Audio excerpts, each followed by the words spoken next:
All right, class. Welcome to today's conversation about the Spanish colonization of Latin America. And I'm going to try to be as brief as possible. You'll also have access to the slideshow if I am going a little quickly for you guys, but I'm going to try to keep it under 20 minutes. You know I'm long winded, so let's go. All right, we have been learning about the conquest of the New World by the people of Spain. Also, conquesting the New World at the same time is going to be the people of Portugal. Later on, there will be a lot more European influence in other regions, but we're going to focus today just on the Spanish and the Portuguese. You guys learn about how Hernan Cortez came into what is today Mexico and took over the mighty Aztec Empire. You should have watched a documentary discussing how Francisco Pizarro did a similar thing down with the Incan Empire. I really hope you watch the video. It's a great one. So we have a situation where the Spanish and the Portuguese, who are going to be in Brazil, are coming in, exploring, and conquering areas in the New World. One of the motivations for this is their economic system. And their economic system is one of blatant greed, and that is called mercantilism. And mercantilism believes there's only a fixed amount of wealth in the world. There's only so much money to go around. Okay. And if you believe that, the only thing your country can do to enrich itself, not educated citizens or anything like that, but instead to conquer and take wealth from other countries, to export more than you import, or to find more gold and silver before others do. You're also afraid of trading with your neighbors because they're probably your enemies. Okay. So, France and Spain, despite sharing a border, there's not a lot of trading going on because every country wants to be self sufficient. And these rich European countries, the mother countries, are going to use their colonies to enrich themselves. And this cartoon here sees our plump mother colony, or excuse me, mother country, getting rich off the gold and silver, fat off the foodstuffs, and having an economic base for manufacturing by getting all these raw materials. The mother countries would try to get as much out of their colonies as possible. So take their gold and silver to fill up their treasury, make sure they're exporting, they're selling more things than they're importing.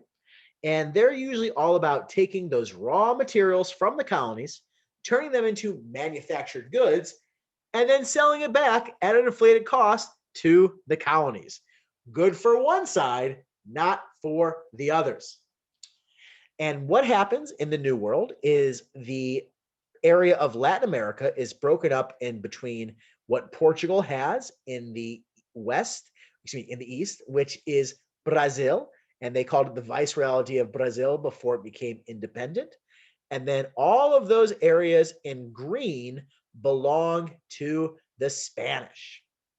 The Aztec Empire has been absorbed into the Viceroyalty of New Spain, which also includes Tejas and California, as well as Colorado, which is also a Spanish word. Down in South America, we have three great Spanish states ruling over those areas. And I want to point out one location right now. This is where the mountain of silver is going to be found. And I should have looked up how to pronounce this word. I've seen it 1,000 times. I'm going to go with Potosi. Okay, let's move on. You may have seen an image like this in your US history classes you've taken in the past. And it kind of describes the very cruel trade network that was occurring across the Atlantic in the era of European colonization. Enslaved people from Western Africa would be brought to the Americas, where they would work the land to produce raw materials, which would then be traded to Europeans, who would take those raw materials and turn them into manufactured goods. And the cycle would go round and round, definitely benefiting one group more than any others. In Spain, they are going to set up their colonies up into even smaller feudal colonies owned by different conquistadors and the ancestors that come after them. So they'd have these large estates called haciendas or lafetandias, and they would be staffed with the native people. So if you helped Hernan Cortez conquer the Aztec, he would give you a giant plantation as well as the people who already live there. It's a form of slavery. And these different little plantations would produce the raw materials to send back to the mother countries, excuse me. And they would treat the native people so awfully. They would say they are taxing them by forcing them into slavery and providing for them everything the Spanish and the Portuguese needed. This system could not go on forever in most places. It did continue for a long time in a lot of the South American Spanish colonies, but in the Caribbean, the native people died off very quickly due to all of the terrible diseases brought by the Europeans. And the Europeans wanted a labor source to replace that enslaved native labor. So they turned to a market of slavery that had people who were used to the European diseases, as they also existed in Western Africa. So, unfortunately, from this, the Europeans decide to start importing millions of enslaved African people to work the land. Later on, they'll slightly change the system into something called the repart. My Spanish is wonderful. Reparmentio. And this is pretty much you would pay taxes by working for a few months out of the year for the Spanish. It leads to death and exploitation. It's bad. Okay. And we see some images from contemporary documents, a woodcut carving that shows the conquistadors and the damage they're doing in New Spain. And, the idea that they have people underneath their command and they're using their superior technology to rule over them. And the disease, of course, is making this so much easier. And you'd often see Spanish communities set up like this with a port hopefully nearby or a river so they can easily transport their goods to market and sell them back to Europe. Okay. And you see they have people who are kind of enslaved that are cultivating the land for the Spanish. I want to point out, though, you see the temple in the background, that's the Aztec. They would often build Christian monuments close by to native communities. Okay. And again, forcing the native people to work the land. This happens in Brazil as well. There, not as much gold and sugar as we'll find in other parts of the New World. So instead, they're going to grow cash crops. And the biggest cash crop at the time is sugar. Europeans had only discovered sugar a little bit before this, and they want it. At the time, it was very expensive in Europe because it's too cold there to grow sugar. These new tropical colonies were a way for the Portuguese and the Spanish to get rich off of sugar. Unfortunately, though, sugar plantations are some of the worst places in the universe. Like, there's very few worse places you can be sentenced to as a punishment. They chew through the workers extremely quickly, as not only cutting the sugar out in the hot fields all day is very difficult, but also the processing of the sugar and the cane, where they crush and melt it down, is extremely dangerous as well. And yeah, terrible, terrible times. As disease is running through the native communities, the Portuguese, just like the Spanish, are also going to bring in more and more enslaved people, usually from Western Africa, to work their territories. And this infographic here is showing us what European countries are in command of the slave ships, who's bringing the enslaved people over. And you see Portugal is number one, okay? Spain, whose empire was, bigger, is bringing much left enslaved people.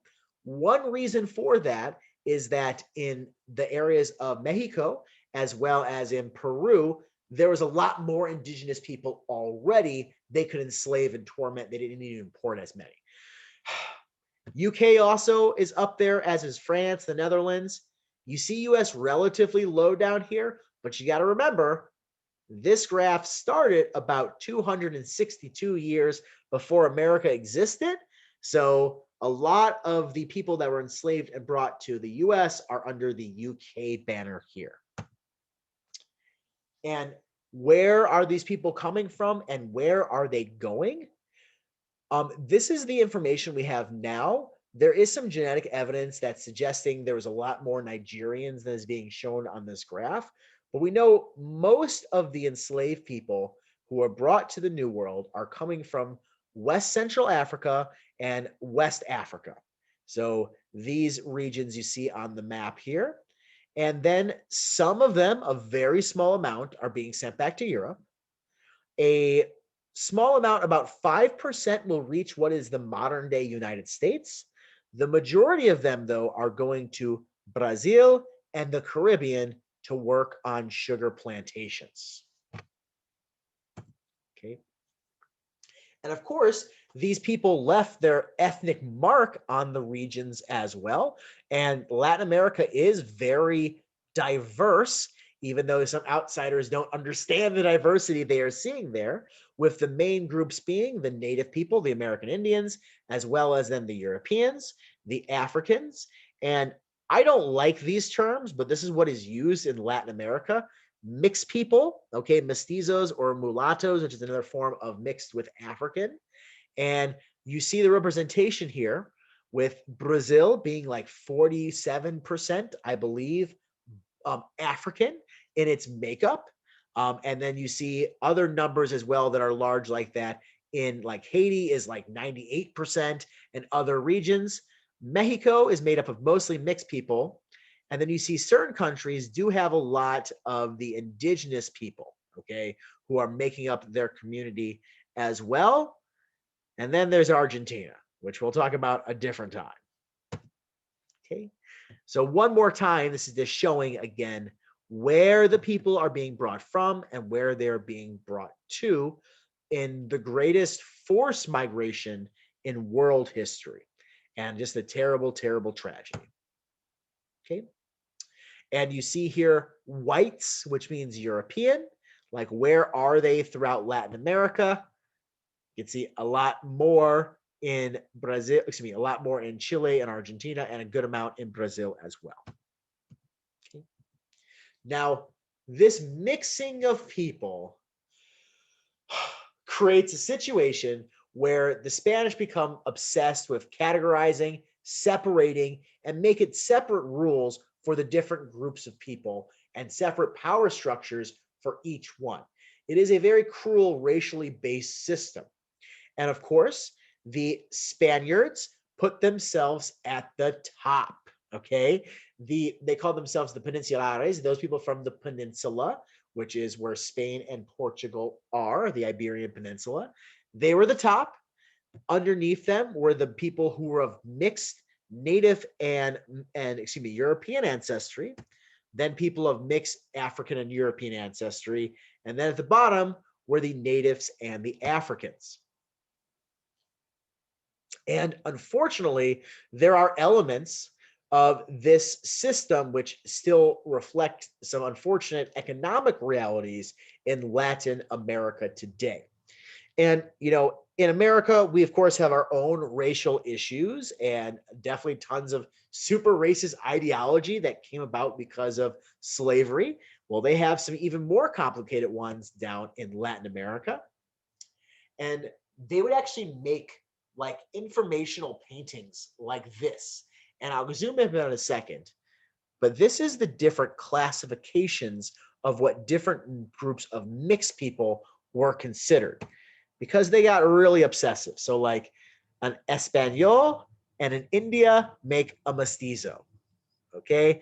A mestizo and an, excuse me, so a Indian man and a Mexican, or excuse me, a Spanish woman make a candizo, okay? And they had different terms for all of the different groups if one person was with another.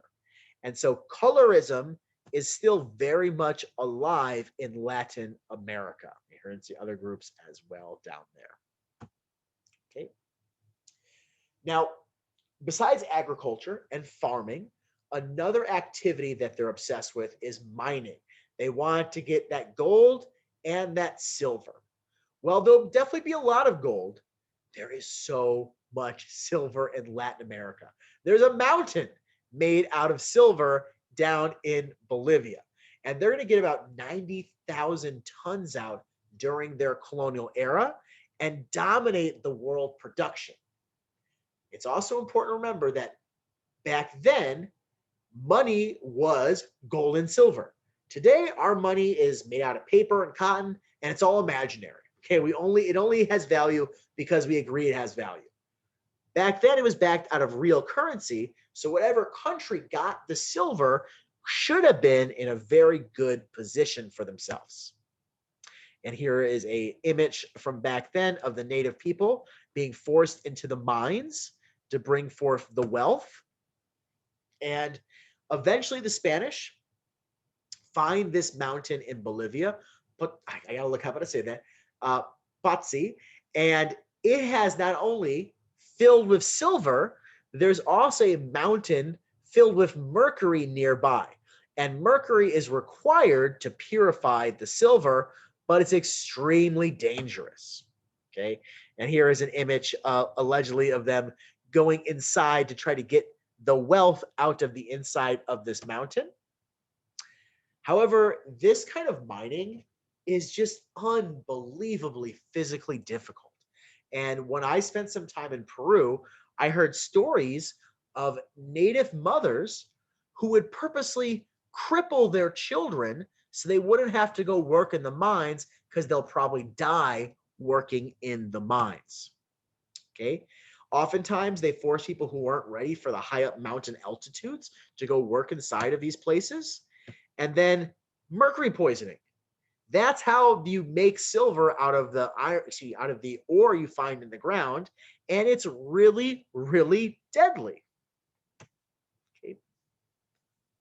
Now, the money that comes out of the ground is not going to everybody.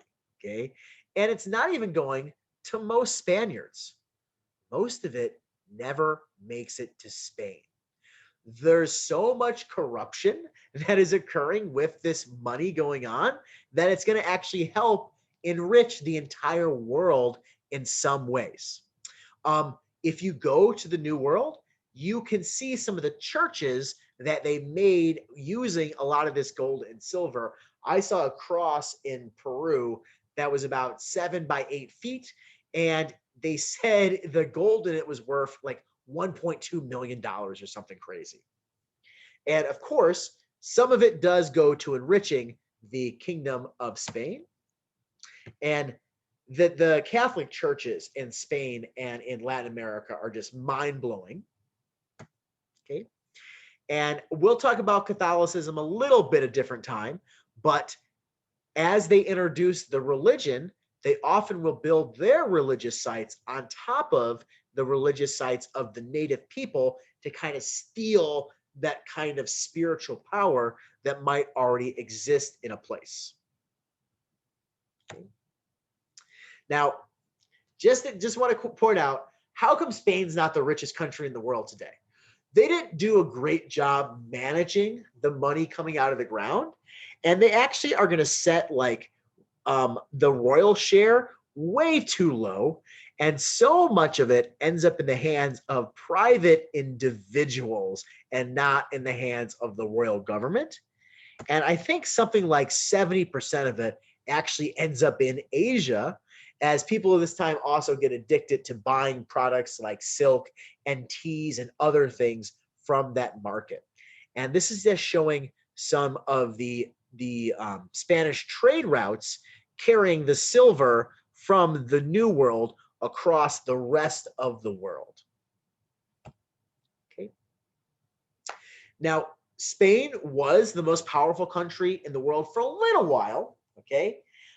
They made an even stronger military. They explored more places. That stronger military ended up costing them a little bit as it got them into more conflicts that would drag on in Europe. Okay. And, oh, okay. There was one last thing I wanted to talk about today before we kind of wrap it up, and it has to do with the people of Easter Island. I hear all the time that this is a mystery. We don't know how they built these heads. We don't know how they moved them. We don't know what happened to these people. They just disappeared. Well, luckily, history actually has a lot of answers to some of the questions about what went on at Easter Island. But today, I want to just talk about what happened to the people because there was an advanced society there. And then a couple centuries later, there was less than 100 people, and it was definitely not the same. And everyone talked about a collapse of their society. Easter Island is at the very edge of the Polynesian islands that span across the Pacific Ocean. So the people that colonized it are actually more closely related to the people of Hawaii than they are to the people of Latin America. However, as Latin America is being colonized, Spanish ships eventually are going to run into Eastern Island, as are ships of some other countries. And Easter Island was very cool because it housed a people called the Rapa Nui. And the Rapa Nui, it looks like, actually invented their own script. We don't know how to read it, but it does look like they're one of the few people that did invent an independent alphabet. When the Europeans showed up, they, of course, were amazed at the statues of the Easter Island people, but they did what Europeans did back then to people they discovered. First, they coughed on them and they spread their terrible diseases to the native people that had no immunity to it. So the people of Easter Island, the Rapa Nui, were devastated by waves of European disease that came from contact with these people. If that wasn't bad enough, a lot of these Easter Island people ended up being enslaved as well to farm or gather one really important commercial product at the time. And you're looking at that commercial product. That is an island that is frequently visited by seabirds. And the seabirds poop all over the island and leave behind a stuff called guano. And this white stuff here is all bird poop. It's all guano. And guano is extremely good fertilizer. And before we invented modern oil-based fertilizers, this was the best stuff you could buy to make your farmland more productive. So all across the coast of Latin America, there's tons of these guano islands. And the Europeans would force enslaved people to go to the guano islands and harvest this material. And this stuff, it's poop. It's filled with ammonia. It will kill you if you're not careful with it. And unfortunately, it appears that a lot of our people from Easter Island ended up enslaved working on some of these guano islands. Now, tomorrow or next week, probably, we're going to talk about independence and get into some modern issues. What occurs during colonialism lays the seeds for all the issues Latin America is going to face in the future.